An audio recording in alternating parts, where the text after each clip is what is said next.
notre corps étant un système complexe, il faut percevoir notre santé comme étant une discipline, mais qui connecte plusieurs disciplines. Voilà. Donc, l'idée, c'est pas de dire je mange suffisamment de fruits, donc c'est bon. L'idée, c'est pas de dire non, je dors tôt, donc je fais suffisamment d'efforts. L'idée, c'est de se dire, je mange suffisamment de fibres, de légumes, de fruits. Est-ce que je dors tôt? Non, je vais intégrer cela. Après, je vais faire du sport. Est-ce que je sollicite régulièrement mes neurones? Oui, parce que il y a une interconnexion entre le visible et l'invisible. Et déjà, par le titre de l'ouvrage, l'auteur nous invite déjà à une prise de conscience, à ne pas percevoir notre santé comme quelque chose de subi, mais quelque chose qui est construit par nous-mêmes, dont nous sommes les seuls acteurs.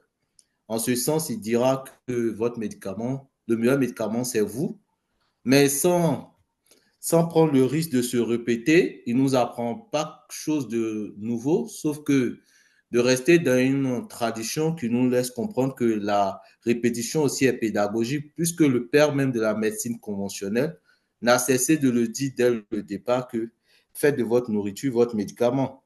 Voilà, même si lui restait sur une approche très simpliste en restant sur la logique de l'aliment, effectivement, il fait bien de le dire, Maïsala, que l'auteur ici s'inscrit dans une démarche pluridisciplinaire, pluridimensionnelle, et c'est ce qui est intéressant dans l'ouvrage, de ne pas simplement nous parler que d'aliments, mais de prendre en fait tous les paramètres de partie du sport, de l'activité physique, de la nourriture, du comportement, du mental et des différentes approches. C'est très intéressant et éclectique aussi pour nous.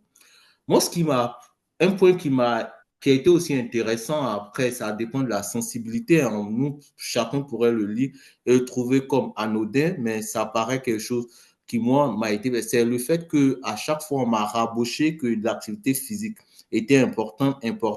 Mais là, ici, il nous dit, et puis aussi une vérité très répandue qui laisserait croire que le fait de faire une activité physique nous permettait donc de maigrir. Il nous allait dessus pour dire, il faut très vite recalmer nos ardeurs. Voilà, c'est pas ça qui va me permettre de perdre notre masse pondérale. Et donc, c'est pas forcément ça. N'empêche qu'il se limite pas à ça. Il nous explique un peu comment ça fonctionne dans le corps humain en parlant de fréquence cardiaque qui s'affaiblit, tout ça. Il nous fait comprendre que le fait de faire une activité physique intense de préférence, même de 30 minutes, il n'est pas le premier à le dire, ça devient bénéfique à partir de 30 minutes déjà, c'est qu'on va demander au corps de pomper suffisamment, il va aller chercher de l'oxygène. Sur du long terme, ça peut être quelque chose qui n'est pas trop intéressant pour notre corps. C'est pour ça que les gros sportifs aussi, par moment, l'activité intense aussi peut être quelque part problématique dans certains quand c'est le truc. Mais il nous dit que après le fait d'avoir habitué notre organisme à pomper, à solliciter tellement le cœur que dans des moments de pause, notre cœur commence à avoir une fréquence très basse et qu'il y avait une corrélation entre fréquence basse et longévité. Il prend le parallélisme et il fait l'analogie avec la baleine bleue qui serait l'un des animaux les plus gros mais qui aurait donc une fréquence cardiaque très basse. Il dit à contrario, si la baleine, on part d'une logique que plus l'espèce a un grand corps, c'est un avantage chez les animaux. Chez l'homme, avoir un corps trop gros peut constituer un problème de santé. Mais il ne parle pas de la masse, c'est pas le poids. C'est pas parce que je monte sur une balance que j'ai 100 kg que c'est problématique. On va parler de l'IMC, mais il dit aussi que quelqu'un qui a pu travailler et a eu des muscles peut avoir 100 kilos. On va trouver que c'est truc, mais c'est des muscles. Et l'autre, c'est que de la matière grasse.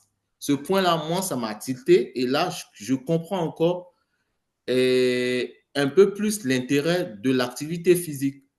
Deuxième chose qui a été une belle découverte, Maïsala en parlait, c'est les maladies neurodégénératives.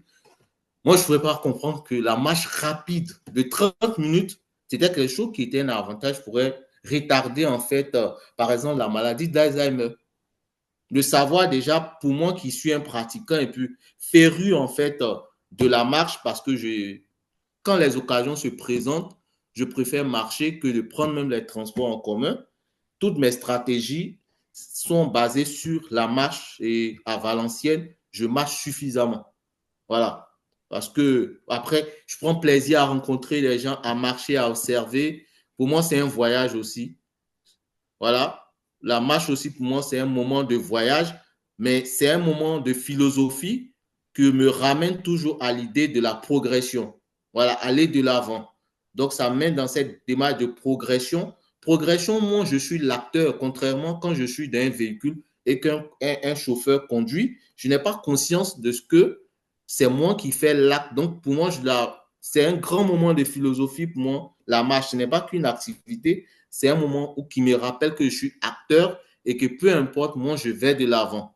Voilà. Donc, j'aime bien marcher. Je prends vraiment plaisir. Deux mots qui, avant de terminer, qui, moi, sont intéressants ici. Je ne sais pas si on a, vous vous rappelez de la notion de cybernétique. Mhm.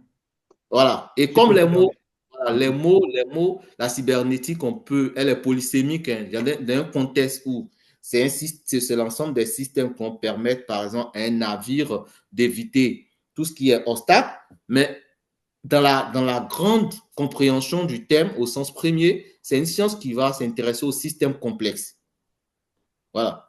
Et le mot qui est intéressant ici, c'est qu'il faut percevoir notre corps aujourd'hui comme un système complexe. La notion de complexité ici, mais il y a aussi un autre concept qui a été développé par un psychosociologue allemand dont j'oublie le nom. Il a parlé d'un système autopoétique où on parle de autopoèse. C'est-à-dire, c'est des systèmes qui ont la capacité, à partir des éléments qui les constituent eux-mêmes, de se réorganiser et de se défendre ou de se mettre en situation d'équilibre vis-à-vis de leur environnement, toujours par rapport à l'environnement. Et notre corps, quand on parle de la régénération cellulaire, en parlant du jeûne intermittent, on voit tout le jeu qui se fait.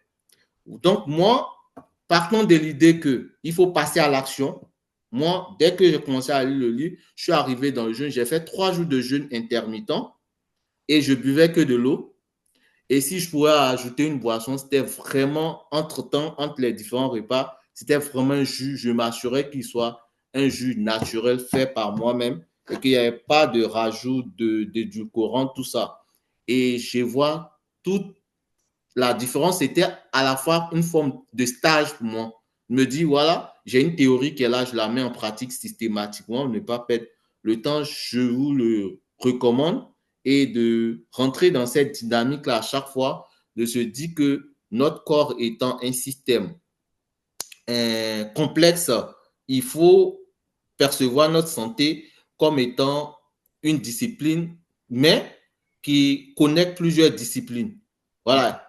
Donc, l'idée, c'est pas de dire je mange suffisamment de fruits, donc c'est bon. L'idée, c'est pas de dire non, je dors tôt, donc je fais suffisamment d'efforts. L'idée, c'est de se dire je mange suffisamment de fibres, de légumes, de fruits.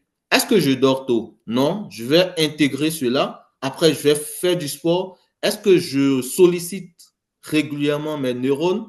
Oui, parce que il y a une interconnexion entre le visible et l'invisible et que l'invisible, c'est le mental. Lui, docteur Salman, il a fait bien de ne pas ôter cela de son ouvrage.